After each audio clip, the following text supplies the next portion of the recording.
Si vous observez ici, vous allez voir ça très bien. Vous allez voir que, justement ici, le nervure ici vient d'entrer ici. C'est entré pour coller les poutres à question. Pourquoi c'est entré ici? C'est pour donner l'efficacité aux poutrelles ici. Si les poutrelles ici, ça descendre là-bas en bas, ça ne va pas descendre parce qu'il y a le coffrage à bois ici. C'est positionné au niveau du coffrage à bois. Tandis que, en haut ici, ça va monter ici. Il y a les armatures de poutres ici qui va bloquer ça. Ce qui veut dire que le ourdi ici sera bien stationné. Même si je monte ici le ourdi, si je marche, vous n'aurez pas un problème de glissement de ourdi. Donc c'est comme ça que quand vous êtes en train de réaliser votre plancher, vous pouvez appliquer la même méthodologie ici. Si vous observez ici, vous allez voir les armatures qu'on a utilisées ici pour le ferrage, ce sont des armatures de qualité. Ce sont les barres de 12. Cela permettra en sorte que ici, il y a plusieurs ferrages qui s'effectuent ici. C'est pour dire quoi? Parce que si on avait seulement 1, 2, 3 armatures, ça ne sera pas trop efficace. C'est pourquoi nous avons 1, 2, 3, 4, 5, 6, 7, 8 armatures pour permettre en sorte que les poutres qui sont ici là, avec leur charge, la moitié des charges qui vont ramener ici, puissent être réciproques. Il est important de bien aligner vos poutrelles.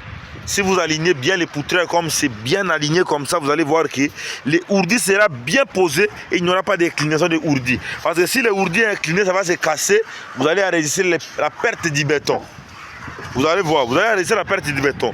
Pour éviter tout ça, restez focus sur l'essentiel que je suis en train d'expliquer pour que vous puissiez réaliser un ouvrage de qualité.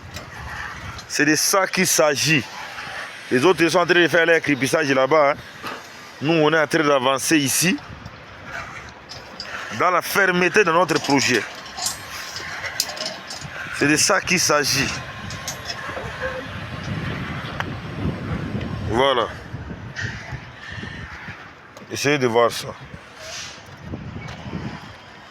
Là, on est déjà vers la clôture du chantier parce qu'il est déjà un peu soir. Nous sommes déjà presque à la clôture des travaux pour la journée d'aujourd'hui. Il fait un peu tard. Demain matin, vous allez voir que quand on va commencer à couler le béton, je vais vous montrer comment est-ce que les techniciens sont en train de faire les travaux de coulage du béton. Lui, là-bas, il est en train de finir les travaux de ferrage. C'est pour vous dire que quand vous alignez bien les poutres en question, vous alignez bien les poutres en question, ça permet en sorte que vous évitez ce qu'on appelle l'inclinaison des poutrelles. De ourdi plutôt.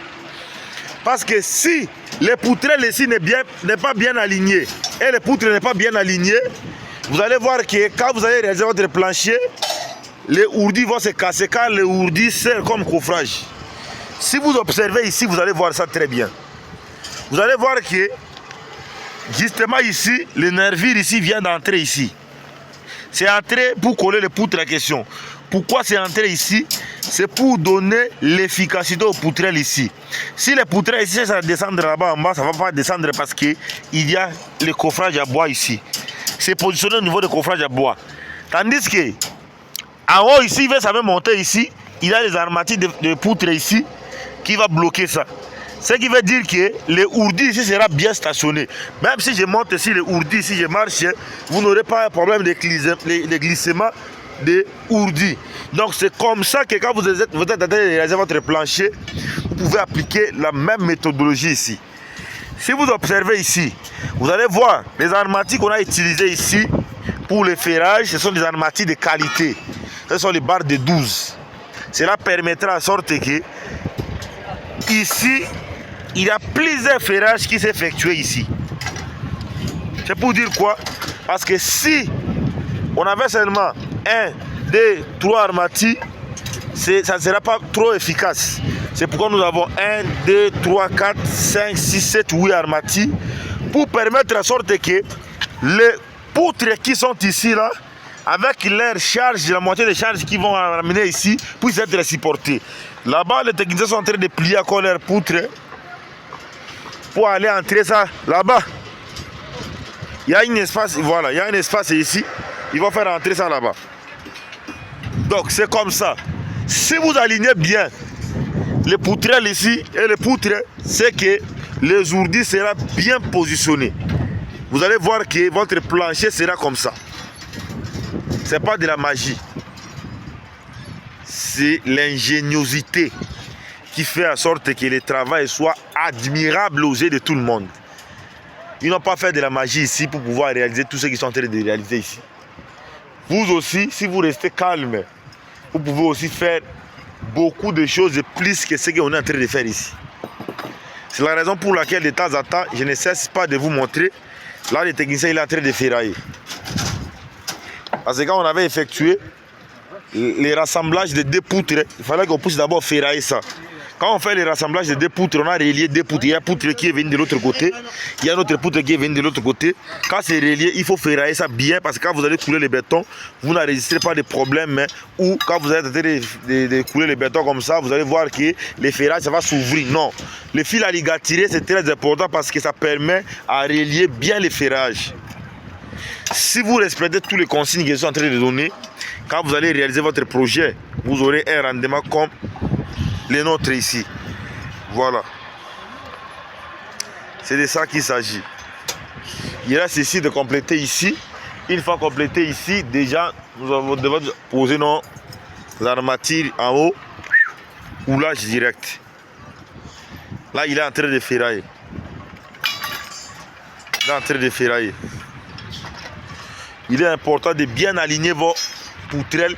Si vous alignez bien les poutrelles comme c'est bien aligné comme ça, vous allez voir que les ourdis sera bien posé et il n'y aura pas d'inclinaison de ourdis. Parce que si le ourdi est incliné, ça va se casser. Vous allez enregistrer la perte du béton. Vous allez voir, vous allez enregistrer la perte du béton. Pour éviter tout ça, restez focus sur l'essentiel que je suis en train d'expliquer pour que vous puissiez réaliser un ouvrage de qualité. C'est de ça qu'il s'agit. Les autres sont en train de faire leur crépissage là-bas. Hein. Nous, on est en train d'avancer ici. Dans la fermeté de notre projet. C'est de ça qu'il s'agit. Voilà. Essayez de voir ça. Là, on est déjà vers la clôture du chantier parce qu'il est déjà un peu soir. Nous sommes déjà presque à la clôture des travaux pour la journée d'aujourd'hui. Il fait un peu tard. Demain matin, vous allez voir que quand on va commencer à couler le béton, je vais vous montrer comment est-ce que les techniciens sont en train de faire les travaux de coulage du béton. Lui là-bas, il est en train de finir les travaux de ferrage. Ils vont terminer ça tout aujourd'hui avant qu'on ferme les chantiers. Parce que si on ferme les chantiers, demain, ils vont déjà procéder à faire autre chose. Et on va couler le béton. Les autres qui sont là-bas, ils sont en train de faire les fondations. Voilà comment est-ce que nous accélérons rapidement sur ce projet.